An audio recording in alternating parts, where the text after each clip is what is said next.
భారత రాజ్యాంగం యొక్క ప్రత్యేకత ఏంటంటే చెక్స్ అండ్ బ్యాలెన్సెస్ అంటారు.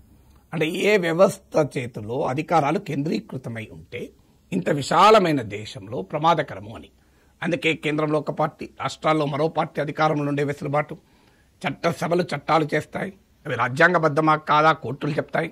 ఆ చట్టాలని ప్రభుత్వాలు అమలు చేస్తాయి. ప్రభుత్వాలు చట్టసభలకు జవాబుదారీగా ఉంటాయి. న్యాయమూర్తులు దారి తప్పితే వాళ్ళని అభిశంసించే అధికారం పార్లమెంట్కి ఇచ్చారు.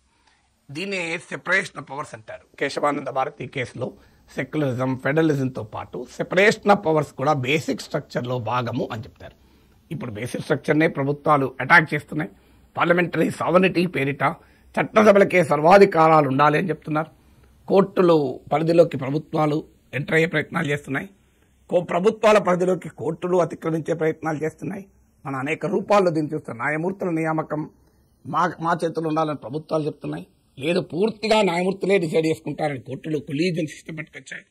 సో ఈ సెపరేషన్ ఆఫ్ పవర్స్ వెనకాల ఉన్న స్పిరిట్ ఏంటి, ఆ చెక్స్ అండ్ బ్యాలెన్సెస్ అనేది ఇవాళ సమర్థవంతంగా రావడం లేదు.